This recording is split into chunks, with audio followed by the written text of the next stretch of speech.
మొదటి మాట ఏంటో తెలుసా? మనం జయం పొందుకోవాలంటే మనం ఎక్కడ ఉంటే అక్కడ అది మన ఆధీనంలో, మన సరెండర్లో ఉండిపోవాలి, మన కంట్రోల్లో ఉండిపోవాలి. మనము ఏసీలాగా పనిచేయాలి కానీ ఫ్యానులాగా పనిచేయకూడదు. ఆమెను చెప్పండి. మనం ఎలా పనిచేయాలన్నా? ఏసీలాగా పనిచేయాలి, ఫ్యానులాగా పనిచేయకూడదు. ఫ్యాన్కి ఏసీకి ఏం తేడా చెప్పండి? 3 విషయాలు టక్కటక్కని చెప్పండి. నెంబర్ 1, ఫ్యాను తక్కువ రేటు. సెకండ్, ఫ్యాను గాలి ఏడొచ్చింది. ఫ్యాను అబ్బాయి చెప్పినట్టు సౌండ్ వచ్చింది. అంటే ఏసీ కూడా సౌండ్ వచ్చింది కానీ ఇంత సౌండ్ రాదు. ఇప్పుడు ఏసీలో ఉన్న క్వాలిఫికేషన్ ఏంటంటే ఫ్యాను ఆగిపోయినా కూడా ఏం చేసేది? తిరుగుతూ ఉంటుంది. ఏసీ ఆగిపోయినాక కరెంట్ పోయి తీసాక పొయ్యమని మూసుకుంటుంది, అంతే. ఆ డోర్స్ ఆ స్వింగ్ అవుతూ ఉంటుంది. ఎప్పుడైతే కరెంట్ పోయింది వెంటనే పోయి అది క్లోజ్ చేసేస్తుంది. ఇంకా రాదు, రవ్వంత కూడా రాదు, ఇంకా రాదనమాట. మనం ఏసీలాగా పనిచేయాలి. మనకి ఏది అవసరం లేదు అది వెంటనే మూసేసుకోవాలి. అప్పుడే మనకు విజయం వచ్చింది. స్తోత్రం. నా ప్రాణమున్నంత వరకు నిన్ను సేవించెదనయ్యా, నా ప్రాణమున్నంత వరకు నిన్ను ఘనపరచెదనయ్యా, నా ప్రాణమున్నంత వరకు నిన్ను సేవించెదనయ్యా, నా ప్రాణమున్నంత వరకు నిన్ను ఘనపరచెదనయ్యా. ఘనుడా ఘనుడా స్తోత్రము యేసయ్యా, యేసయ్యా, యేసయ్యా వందనం. ఘనుడా ఘనుడా ఘనుడా స్తోత్రము యేసయ్యా, యేసయ్యా, యేసయ్యా వందనం. మన ప్రభువును రక్షకుడైన యేసుక్రీస్తు శ్రేష్టమైన నామములో ఈ ప్రార్థన కూడి వచ్చిన మీ అందరికీ నా హృదయపూర్వకంగా తెలియజేస్తున్నాను. దేవుడి మీ అందరిని దీవించునుగాక. బైబిల్ తెరిచి 1 కొరింథీ పత్రిక 15వ అధ్యాయము 55, 56, 57 వాక్యాలు చదువుకుందాం. అందరు బైబిల్ తెరిచి 1 కొరింథీ పత్రిక.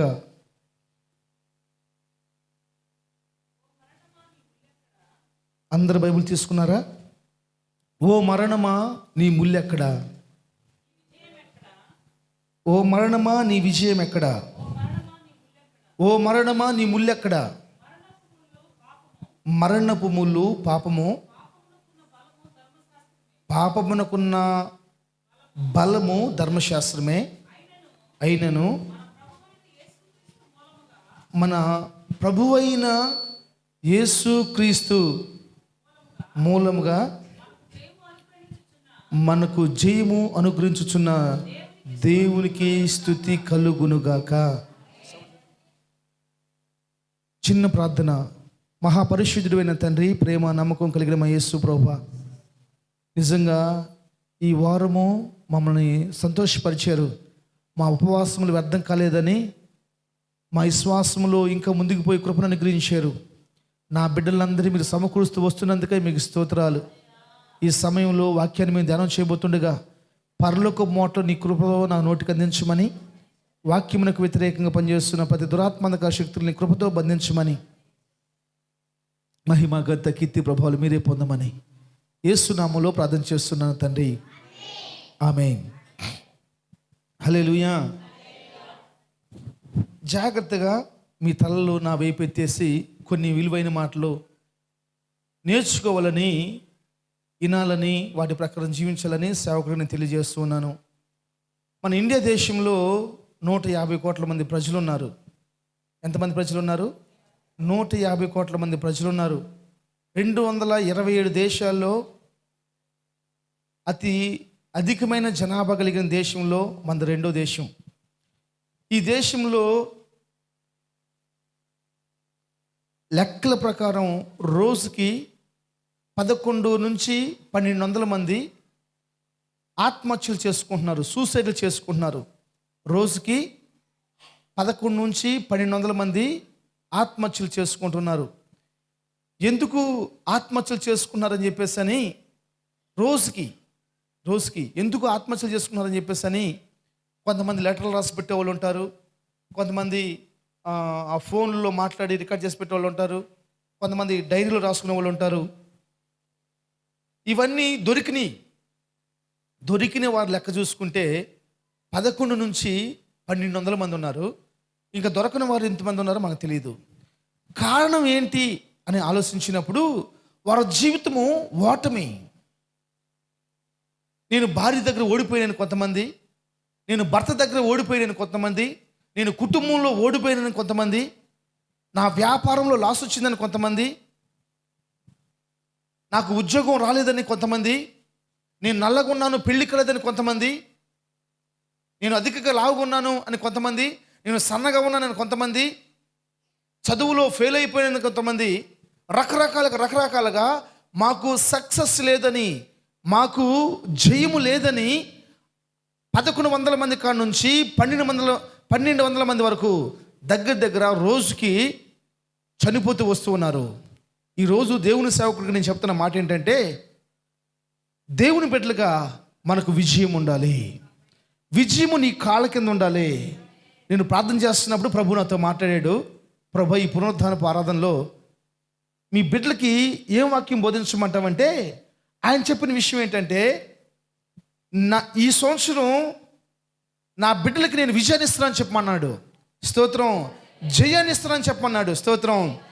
అయితే మేమేం చేయాలంటే, జయాన్ని ఇస్తున్నాను కాబట్టి వారు స్తుతించగలిగితే చాలు, ఇంకేమొద్దు. స్తోత్రం. వారు స్తుతించగలిగితే చాలు, ఇంకేమొద్దు. ఈరోజు కొన్ని విలువైన మాటలు మీకు చెప్తాను. అపోస్తలుడైన పౌలు ఇక్కడ రాస్తూ మాట్లాడుతున్నాడు, ఇదిగో మీరు మరణం పైన విజయం పొందుకునే వారుగా ఉండాలి. భూప్రపంచంలో 750 కోట్ల మంది ప్రజలు ఉన్నారు. ఈ 750 కోట్ల మంది ప్రజలు అనేక మంది వారిపైన మరణం విజయం పొందుకుంటుంది. అపోస్తలుడైన పౌలు ఇక్కడ రాస్తున్నాడు కొరింథీ సంఘానికి, ఎంతమందికైతే మరణం వారిని మింగేస్తుందో, మరణం గెలుస్తుందో, మీరు మాత్రం గెలవకూడదు, మిమ్మల్ని మాత్రం గెలవకూడదు. మీరే మరణాన్ని కాళ్ళ కింద తొక్కేసేయాలి.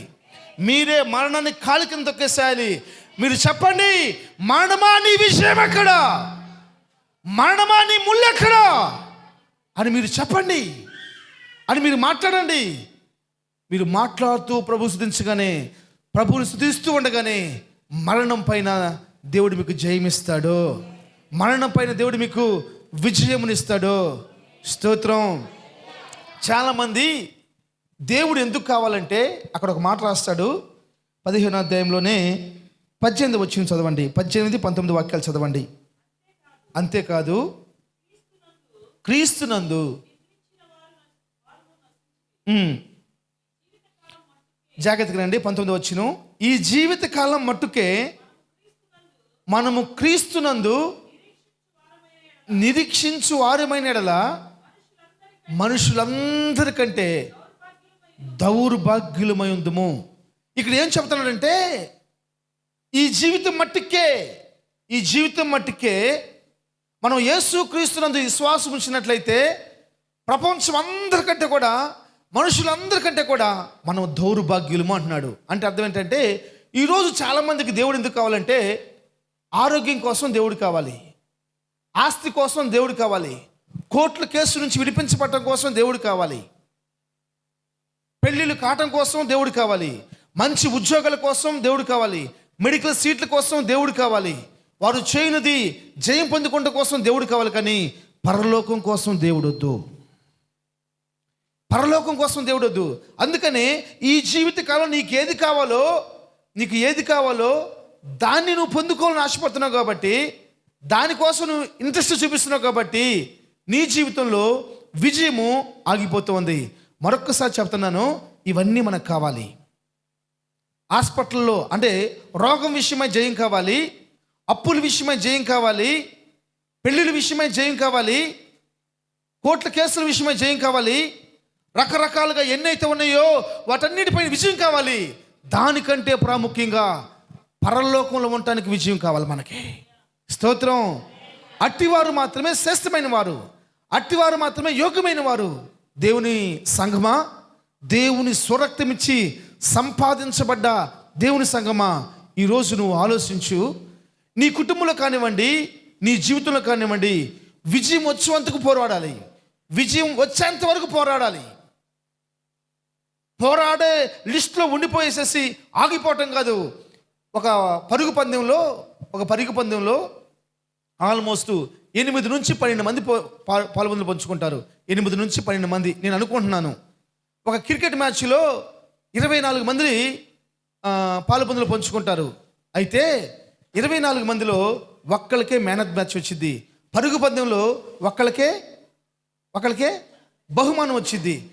బహుమానం ఒక్కళ్ళకి వచ్చిందని తెలుసు ఆ 8 మంది, బహుమానం ఒక్కళ్ళకి వచ్చిందని తెలుసు ఆ 12 మంది చెమటలు కారేలా, ఎముకలు ఇరిగిపోయేలా ఫోనుల్లోనండి, యూట్యూబ్లో అప్పుడప్పుడు వీడియోలు వస్తూ ఉంటాయి.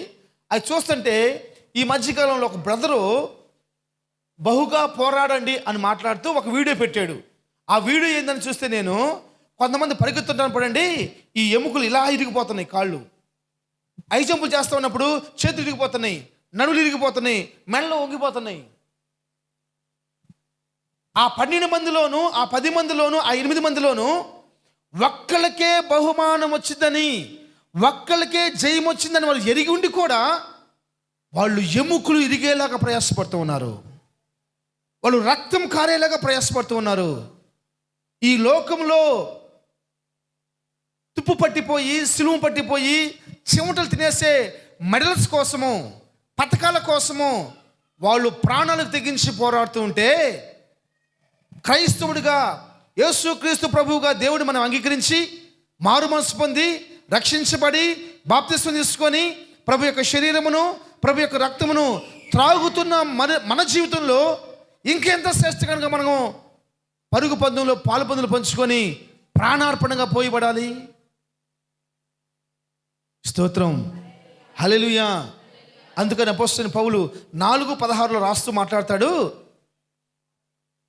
1 కొరింథీ పత్రిక 4వ అధ్యాయము 16వ వాక్యం చదువు నాన్న, చదువు.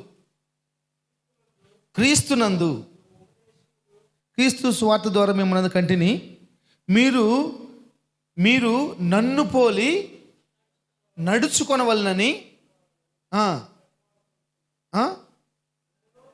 ఏం చేస్తున్నానట, మీరు నన్ను పోలి నడుచుకోవాలని నేను బతిమాడుచున్నాను. ఇంకా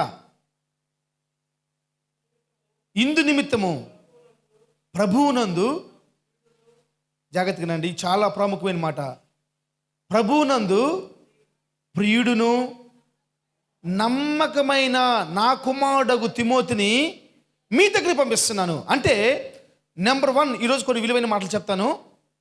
నెంబర్ 1 మనం నేర్చుకోవాల్సిన సత్యం ఏంటంటే, తిమోతి పౌలు గారికి ఎలా ఉన్నాడు? నమ్మకమైన వాడిగా ఉన్నాడు. పౌలు గారికి నమ్మకమైన వాడిగా ఉండాలి. ఆ నమ్మకత్వాన్ని బట్టి నేను మిమ్మల్ని కన్నాను. 10,000 మంది మీకు తండ్రులు ఉండొచ్చు, కానీ నేను ఉపదేశం ఉండొచ్చు, కానీ ఆత్మీయ తండ్రి నేను మీకు తండ్రిగా ఉన్నాను.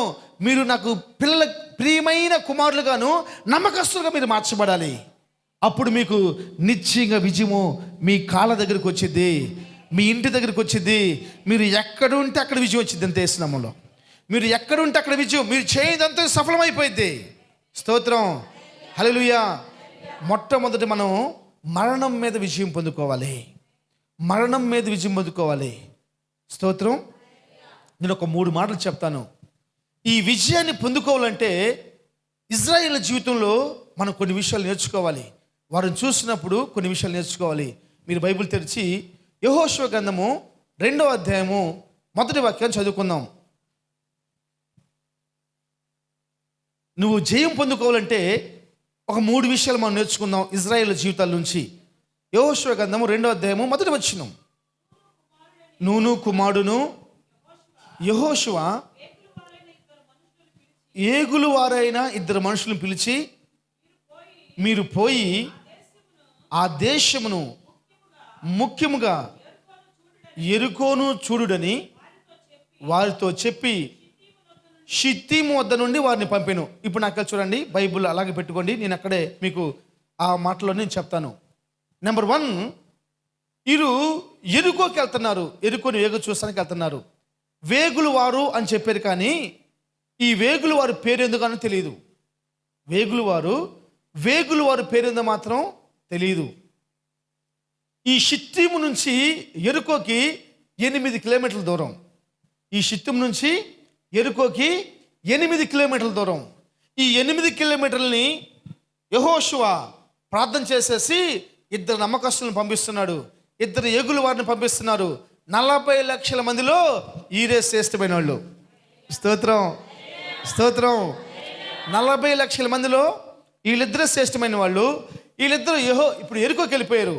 ఇప్పుడు కింద 2 చూద్దామమ్మా, 2 వచ్చిన చదవండి అమ్మా ఎవరో ఒకళ్ళు. దేశమును వేగు చూచుటకు ఇజ్రాయిల్ యొద్ద నుండి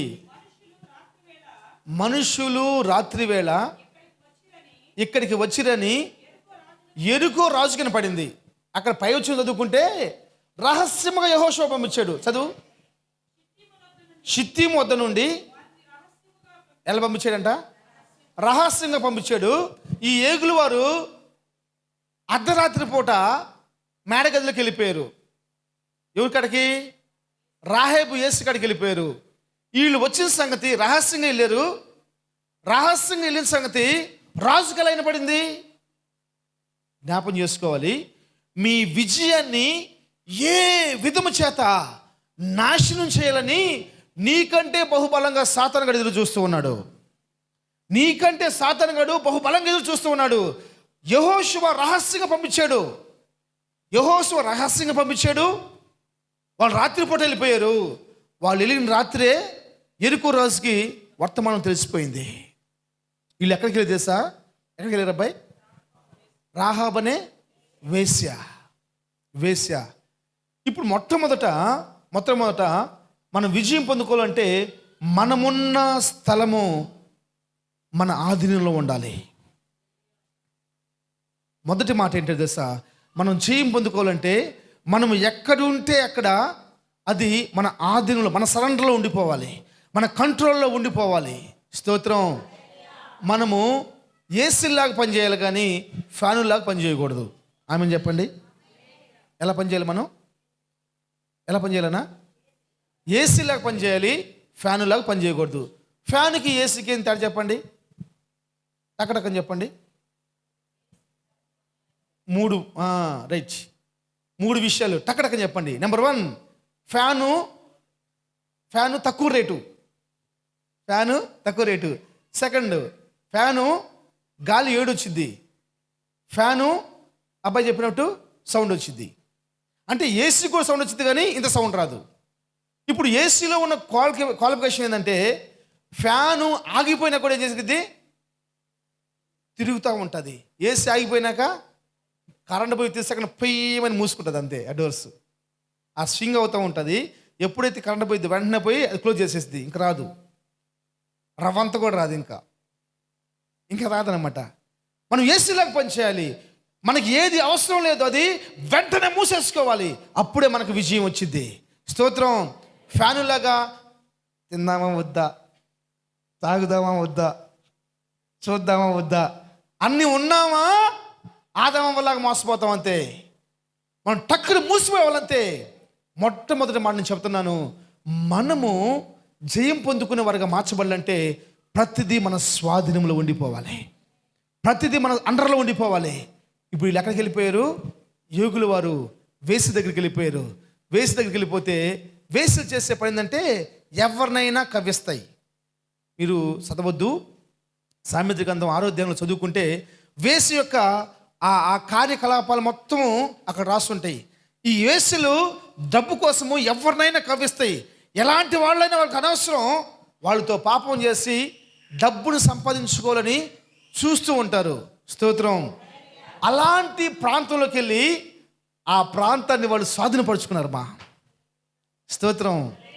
ఆ ప్రాంతాన్ని, అందుకని అక్కడ రాసు మాట్లాడతాడు, ఆ దేశాన్ని వేగం చూడండి, మరి ముఖ్యంగా ఎరుకో పట్టణాన్ని, ఎరుకో ప్రాంతాన్ని ప్రాముఖ్యంగా వేగు చూడండి. ఆ మన చదువు మొదటి వచ్చిన మళ్ళీ చదవండి.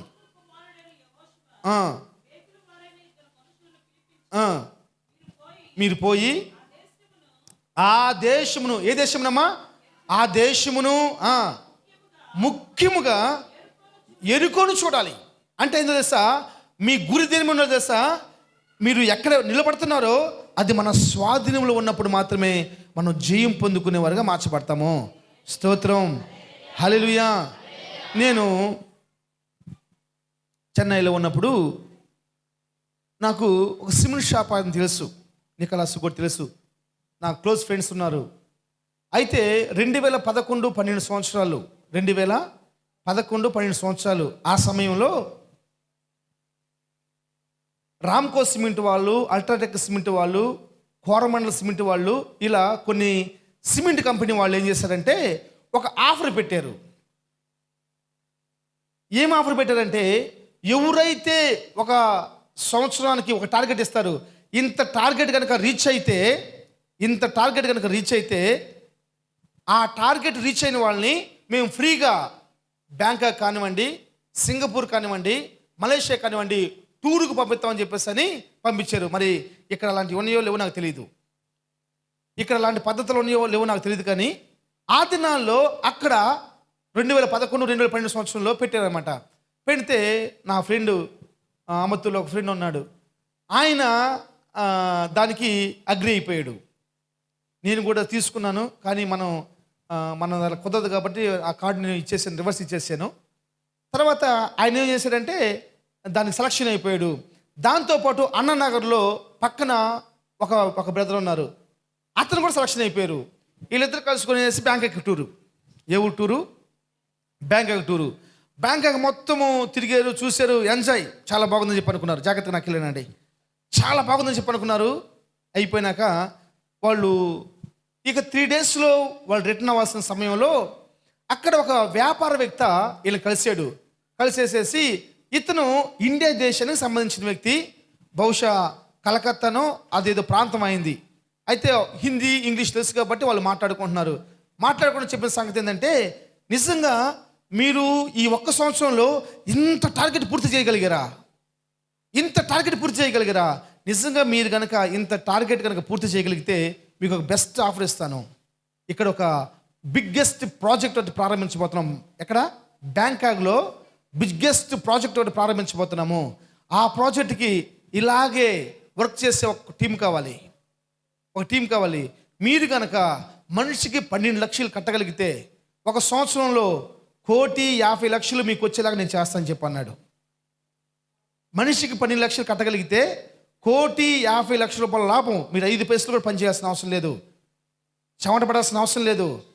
రూమ్ ఖర్చులు, హోటల్ ఖర్చులు అన్ని వాళ్ళు చూసుకుంటారు అని చెప్పినప్పుడు సరే ఓకే అని చెప్పేసి అన్నారు. మేము పోయి ఇంటికి వెళ్ళిపోయేసేసి ఈ దినమంతటిని కూడా, ఈ డబ్బంతటి కూడా ఏర్పాటు చేసుకొని వస్తామని చెప్పేసి అన్నారు. వచ్చేసి నాకు ఫోన్లో లావాదేవీలు జరుగుతూ ఉన్నాయి. ఒక రోజు ఈ అన్నానగర్ పక్కన ఒక వ్యక్తి ఆ డబ్బు మొత్తం 12 లక్షలు సమకూర్చుకొని బ్యాగులో పెట్టుకొని, లేకపోతే ఎలా పట్టుకున్నాడు మొత్తం మీద వెళ్ళిపోయాడు, బ్యాంకుకి వెళ్ళిపోయాడు. వాళ్ళు ఫస్ట్ పోయినప్పుడు ఇద్దరు పోయారు, వచ్చేటప్పుడు ఒకళ్ళు వచ్చారు. పోయేటప్పుడు తనతో పాటు ఇంకొక అతను తీసుకొని పోయారు. వీళ్ళు పోతూ ఉన్న సమయంలో జరిగిన సిచ్యువేషన్ అంటే, ఏదో ఒక పనికి మనోడు జరిగి, అయ్యా ఇటు మీరు ఇక్కడ దాకా వచ్చారు కదా, మనం పోయే దారిలోనే బీచ్ ఉంది, ఆ బీచ్కి వెళ్ళి కాసేపు సమయాన్ని స్పెండ్ చేసి వెళ్దామని చెప్పేసి అన్నారంట. ఎప్పుడైతే వాళ్ళ బీచ్కి పోయారండి, ఆ బ్యాంకాక్లో స్త్రీలు చాలా బ్యూటీగా ఉంటారు, ఆ బ్యాంకాక్లో ఆడవాళ్ళు చాలా అందంగా ఉంటారు, ఉట్టికినే ఆకర్షించబడతారు. ఇండియా వాళ్ళు ఉట్టి పనికి మనోళ్ళు కదా, వాళ్ళని చూడంగానే సొల్లు ఖర్చుకొని వెంటనే ఒక అమ్మాయితో మాట్లాడితే రూముకు తీసుకుని పోయారు. రూము తీసుకుపోగానే ఏమి చేయలా, థమ్సప్ తాగిపిచ్చేసారు. తర్వాత ఏం జరిగిందో తెలీదు, కట్టుకున్న బట్టలతో సహా విడిచిపెట్టేసేసి, అంటే ఒలుసుకొని వాళ్ళు తీసేసుకొని వెళ్ళిపోయారు. లెగ్గి చూస్తే ఆ రూములో ఒక్కళ్ళు ఉండిపోయారు. వాళ్ళ ఒంటి మీద డ్రాయ్ తప్ప ఇంకేం లేదు. పోలీసులు వచ్చి పట్టుకొని పోయేసేసి జైల్లో వేసారు. మీరు ఎందుకు వచ్చారు, ఏంటి పరిస్థితి అని చెప్పేసి అంటే, వాళ్ళు చెప్పిన మాటలు ఇవన్నీ అందువల్ల మనకు తెలిసింది, లేకపోతే మనకు తెలిసే కాదు అక్కడ జరిగిన విషయాలు. వాళ్ళు చెప్పిన మాట ఏంటంటే, ఇలా మేము ఒక వ్యక్తి చెప్పి వచ్చాము, నమ్మొచ్చాము. అయితే మేము డైరెక్ట్గా పోయి అతను కలవకుండా మేము ఇలాగొచ్చేసి మేము చేసిన ఒక చిన్న మిస్టేక్ని బట్టి మా జీవితాలు నాశనం అయిపోయింది చెప్పినప్పుడు ఆ వ్యక్తికి ఫోన్ చేసేసి ఆ వ్యక్తిని పిలిపించారు. పిలిపిస్తే అవునండి నేను రమ్మని చెప్పాను నేనని చెప్పేసి అని ఆ జైలు నుంచి అతను విడిపించేసేసి మీలాంటి వాళ్ళు ఈ కంపెనీకి పనికిరారని చెప్పేసి అని వాళ్ళని ఇంటికి పంపించేశారు. ఆయన వచ్చినాక ఏం చేశారు తెలుసండి? వచ్చినాక వాళ్ళ ఇంట్లో ఫ్యాన్ గురేసుకొని చచ్చిపోయాడు. ఏమైనా అనుభవించాడా? ఏమనుభవించలా. అంటే పరిస్థితిని మన స్వాధీనంలోకి తీసుకోవాలి. నీ గోల్ ఏంటి? నువ్వు జయం ఎందుకు పొందుకోలేకపోతున్నావు? నీ విజయము ఎక్కడ ఆగిపోతుంది?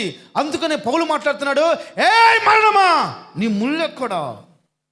ఏ మరణమా నీ విజయం ఎక్కడా? నువ్వు చెప్పాల్సింది తెలుసా? ఏ కోరిక, నీ శరీర కోరికలు, నీ ప్రాణాత్మ కోరికలు అణిచివేయబడాలి. నీ విజయం ముందు అవి ముఖ్యమైనవి కాదు. పరలోక రాజ్యం ముందు అవి ముఖ్యమైనవి కాదు. రక్షించబడక ముందు, బాప్తిస్మం తీసుకోక ముందు ఎలాగైనా ఉండి ఉండొచ్చు, ఎలాగైనా చేస్తూ ఉండొచ్చు. కానీ రక్షించబడ్డ తర్వాత నువ్వు విజయం పొందుకోవాలంటే ఆ పరిస్థితుల్ని నువ్వు స్వాధీనంలో ఉంచుకోవాలి. ఈ వేగులు వారు ఆ రాహేబ్ అనే స్త్రీ దగ్గరికి వెళ్ళిపోయేసేసి వారు ఏం చేస్తున్నారు తెలుసా? ఎన్ని కవింపు మాటలు చెప్పినా, ఎన్ని వంకర మాటలు చెప్పినా కానీ అవన్నీ మనసులో ఉంచుకున్నారు. కానీ వాళ్ళ గురి మాత్రం ఒకటే, వాళ్ళ గురి మాత్రం ఒకటే, వాళ్ళ గురి మాత్రం ఒకటే. దేవుడు నాకు చెప్పిన విజయం మేము పొందుకోవాలి. నేనే పొద్దున్న లేసేసి ధ్యానం చేస్తున్నాను, ప్రభా ఎందుకు ఈ యొక్క ఎరుకో పట్టణాన్ని వాళ్ళు గురి కలిగి ఉన్నారంటే వాళ్ళు ఎక్కడికి పోవాలి? కానాను దేశం పోవాలి. కానాను దేశం అంటే ఏంటి? పాలు తేనెలు ప్రవహించే దేశం. పాలు తేనెలు ప్రవహించే దేశం అంటే దేవుడు వాగ్దానం చేసిన దేశం, స్వాచ్ఛంగా ఇస్తున్న దేశం. ఈ దేశం కోసం పోయే సమయంలో ఖచ్చితంగా అది ఆ కానాను దేశం వెళ్ళే మార్గంలో ఖచ్చితంగా సెంటర్లో ఆ మార్గానికి అడ్డుగా ఉందంట. పెద్ద పెద్ద ప్రాకారాలు కట్టుకొని అడ్డుగా ఉంది ఈ ఎరుకో ప్రాంతం. చుట్టూ పోవడానికి అవకాశం లేదు, చుట్టూ పక్కడానికి అవకాశం లేదు. అంటే మన విజయాలకి ఎరుకోలు ఆటంకంగా ఉంటాయి. అక్కడికి పోయినప్పుడు అన్ని విషయాలు మనము ఏం చేయాలి తెలుసా? లోబర్చుకోవాలి, మన స్వాధీనం తెచ్చుకోవాలి పరిస్థితులు. అప్పుడు మాత్రమే దేవుడు మనకి జయమును అనుగ్రహిస్తాడు. అప్పుడు మాత్రమే దేవుడు మనకి విజయాన్ని అనుగ్రహిస్తాడు.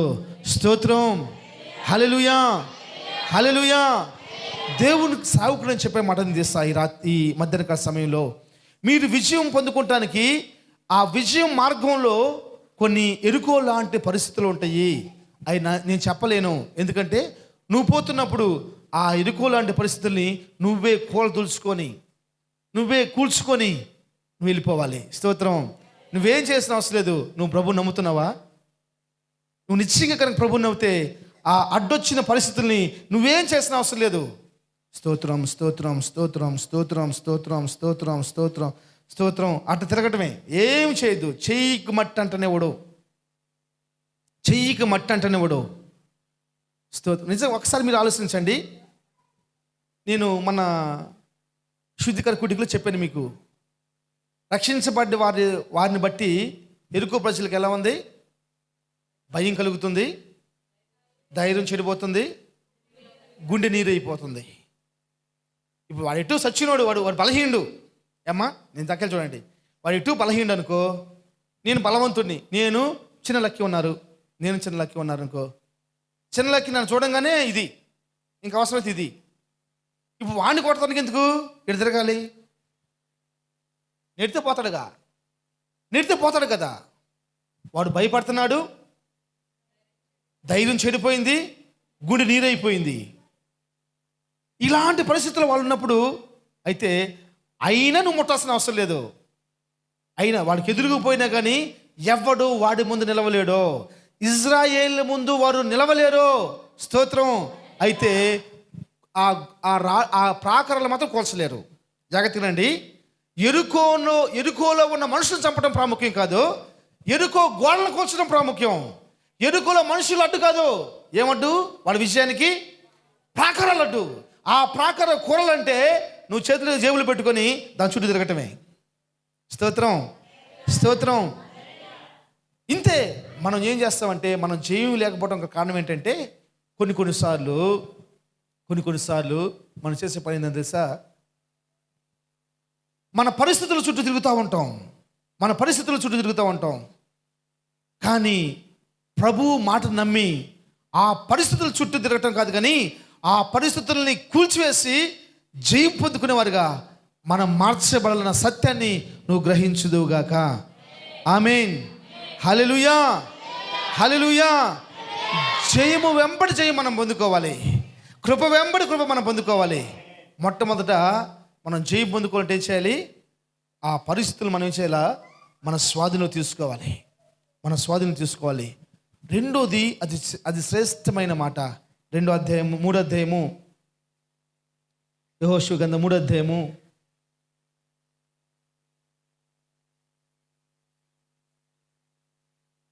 5వ వచనం. మరియు యెహోషువ, రేపు యెహోవా మీ మధ్య అద్భుత కార్యములు చేయను గనుక మిమ్మును మీరు పరిశుద్ధపరచుకోండి అని జనులకు ఆజ్ఞయించును. ఆమేన్ చెప్పండి. నాకు చూడండి ఒకసారి అందరూ. ఇప్పుడు వాళ్ళ మెయిన్ గోల్ ఏంటంటే, మెయిన్ ఉద్దేశం? కానాను చేర్చబడాలి, స్వాచ్ఛమైన దేశాన్ని పొందుకోవాలి. అయితే మధ్యలో ఏముంది? ఎరుకో ఎక్కడ అడ్డం ఉంది? అది వాళ్ళు వెళ్ళే మార్గాలు అడ్డం ఉంది. ఎరుకోను కూల్చాలంటే నేనేం చెప్పాను మీకు? ఆ పరిస్థితుల్ని స్వాధీనపరచుకోవాలి. అంటే ఫస్ట్ ఎరుకోను కూల్చే ముందు 2 కార్యాలు జరగాలి. నువ్వు జయం పొందుకోవాలంటే ఎరుకోను కూల్చే ముందు 2 కార్యాలు, చాలా ప్రాముఖ్యమైన కార్యాలు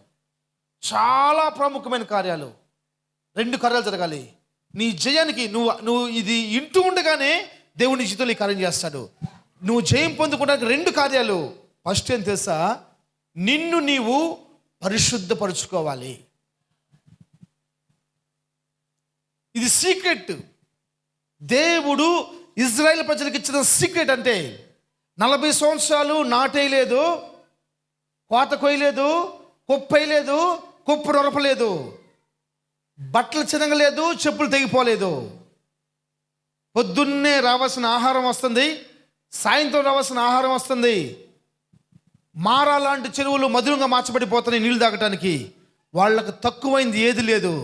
దేవుడు వాళ్ళకి చెప్తున్న ఒకటే మాట, మీరు జయం పొందుకోవాలా, వాగ్దాన దేశంలో మీరు ఉండాలా, మీకు వ్యతిరేకంగా ఉన్న ప్రతి పరిస్థితి పట్ల మీకు విజయం కావాలా, ఒకటి చేయాలి, మిమ్మల్ని మీరు పరిశుద్ధపరచుకోండి. ఆమేన్. మిమ్మల్ని మీరు పరిశుద్ధపరచుకోండి. అన్ని విషయాలు మనం చేస్తాం, కానీ పరిశుద్ధత విషయంలో మాత్రం మనం ఏమైపోతాం? వెనకైపోతూ ఉంటాం. తెలీదు మనం పరిశుద్ధంగా ఎలా ఉండాలో మనకు తెలీదు. ఎలా ఉండాలో తెలుసుకునే లోపే జరగవలసిందంతా కూడా జరిగిపోయింది. ఈ ఏగులు వారు మురికి అని చెప్పబడిన, పాపం అని చెప్పబడిన ఆ రాహాబు వేసి ఇంట్లో ఉన్నారు, కానీ వాళ్ళకేం కాలేదు? మురికవ్వాలా. మురికవ్వాలా. స్తోత్రం, హల్లెలూయా. నేను చెప్తున్నాను, వీళ్ళు యేసు ప్రభు వారు పరిశుద్ధతకి చాలా ప్రాముఖ్యత ఇస్తాడు. యేసు ప్రభు వారు పరిశుద్ధతకి చాలా పెద్దపీట వేస్తాడు. క్రైస్తవుల జీవితంలో మొట్టమొదట పరిశుద్ధత లేకపోతే ఎన్నున్నా కానీ వాళ్ళని బైబిల్ ఏం బోధిస్తుందంటే చెప్పాలి, దుష్టులు అని బోధిస్తుంది. అంతేనా? దుష్టులేనా? 2:40 చదవండి అపోస్తలుల కార్యం 2:40. మూర్ఖులు, క్షమించండి, చదువు అపోస్తలుల కార్యం 2:40 వచ్చిన చదవండి ఎవరో ఒకళ్ళు. ఇంకను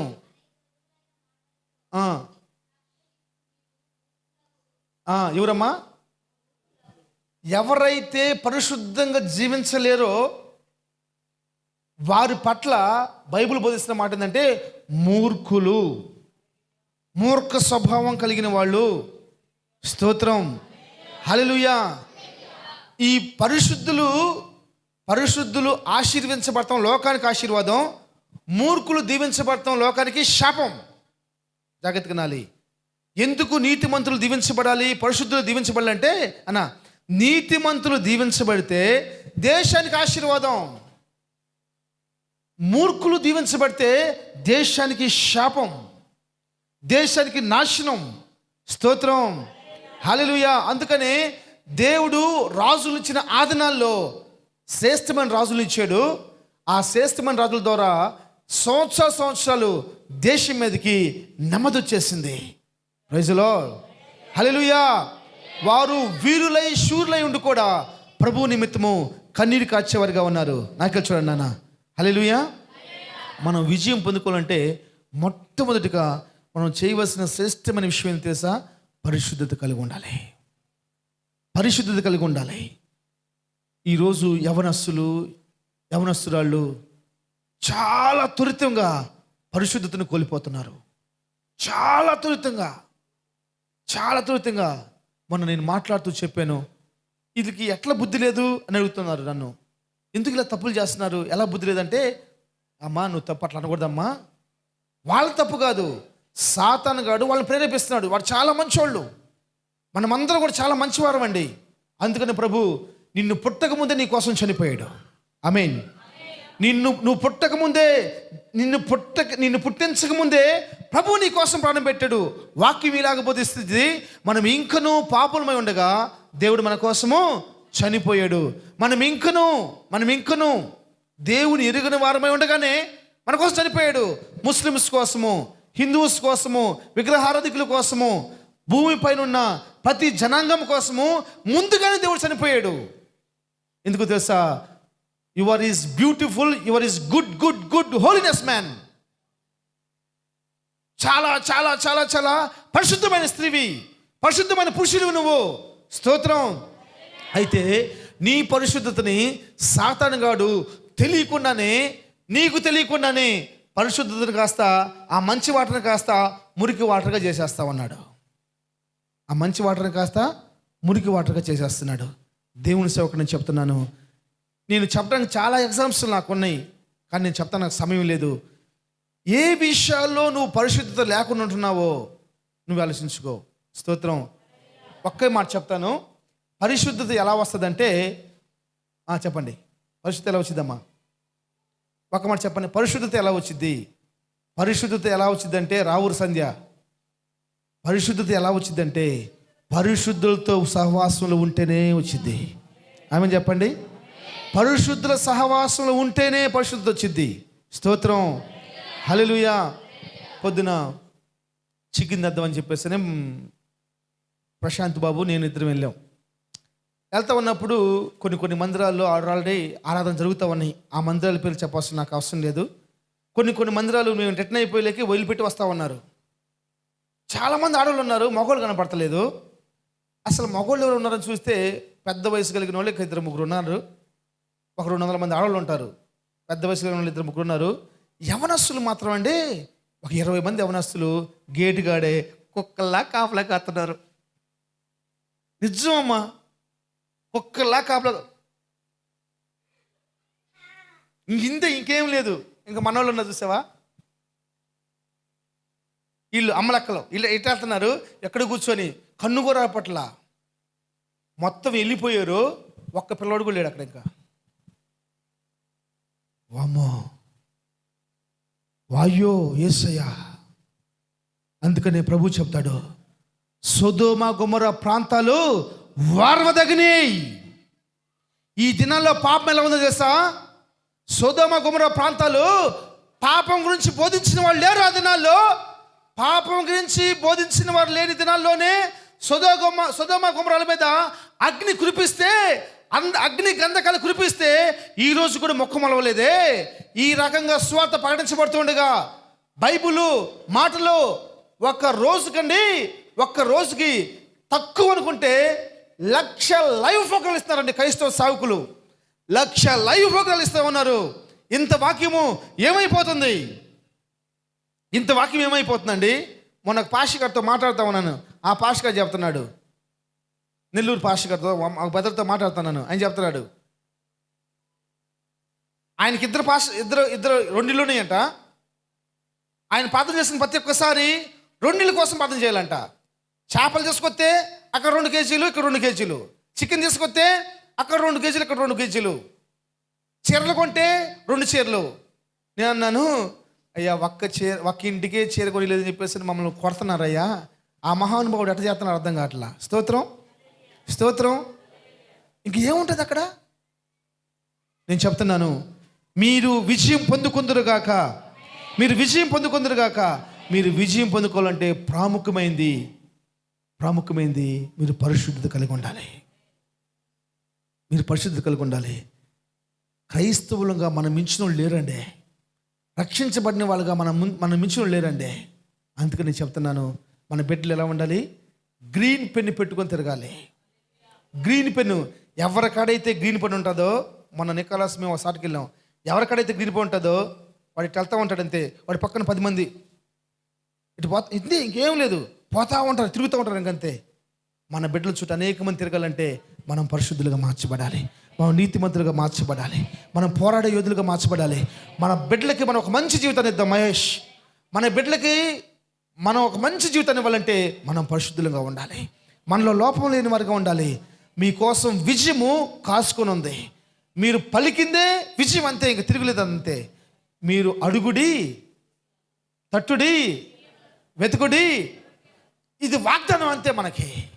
ఇలాంటి విజయాలు మనం పొందుకోవాలంటే దేవుడు అక్కడ 2 పిన్నులు పెడుతున్నాడు అంతే. 2 పిన్నులు. ఆ పిన్నులు 2 వేళ్ళు పెట్టుకొని ఇట్లా లాగేయచ్చు. ఏంటది? నెంబర్ 1 పరిశుద్ధత. నెంబర్ 1 ఆ పరిస్థితిని మనం ఏం చేయాలి? స్వాధీనపరుచుకోవాలి. రెండోది పరిశుద్ధత కలిగి ఉండాలి. స్తోత్రం. మీరు జయం పొందుకోవాలంటే 3 దిన తెలుసా? చదవండి. 3వ అధ్యాయము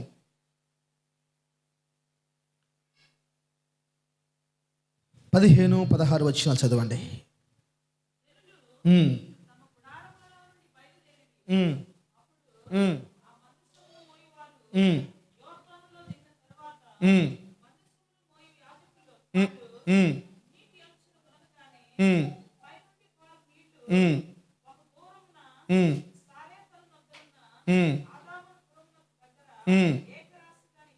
ఆమేన్ చెప్పండి, అందరూ చెప్పండి. ఆమేన్. ఏకరాశిగా నిలిచెను. అందరూ చెప్పండి. ఏకరాశిగా నిలిచెను. ఎర్ర సముద్రము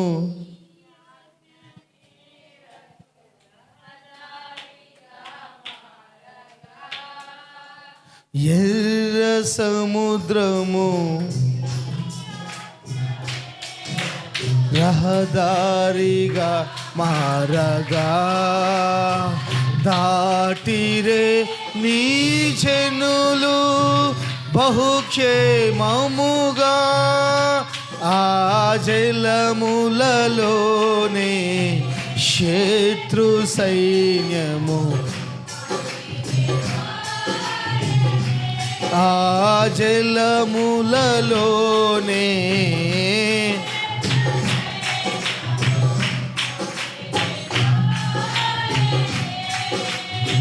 ఆమేన్. హల్లెలూయా. ఇప్పుడు ఎరుకోని కూర్చాలంటమ్మా పెద్ద ప్రాజెక్ట్ ముందుంది వాళ్ళ ముందు. ఏం ప్రాజెక్ట్ అది? యోర్దాను ఏమవ్వాలి? చెప్పాలి, ఏమవ్వాలి? ఏకరాశిగా మార్చబడాలి. నీళ్ళని ఇప్పుడు సముద్రాన్ని చేర్చడానికి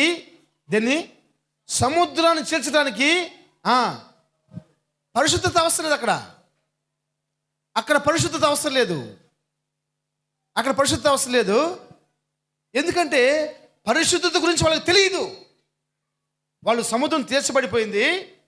ఆ సముద్రంలో మొదటి కొన్ని పత్రిక 10వ అధ్యాయంలో చదువుతారు. సముద్రం ద్వారా ప్రతి ఒక్కరును చదవండి. మొదటి కొన్ని పత్రిక 10వ అధ్యాయము. త్వరగా నేను ముగించబోతున్నాను. 10వ అధ్యాయము 2వ వచనం.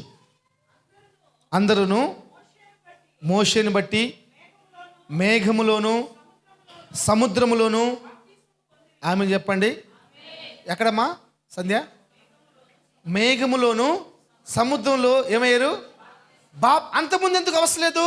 సముద్రాలు చేర్చడానికి పరిశుద్ధత అవసరం లేదు.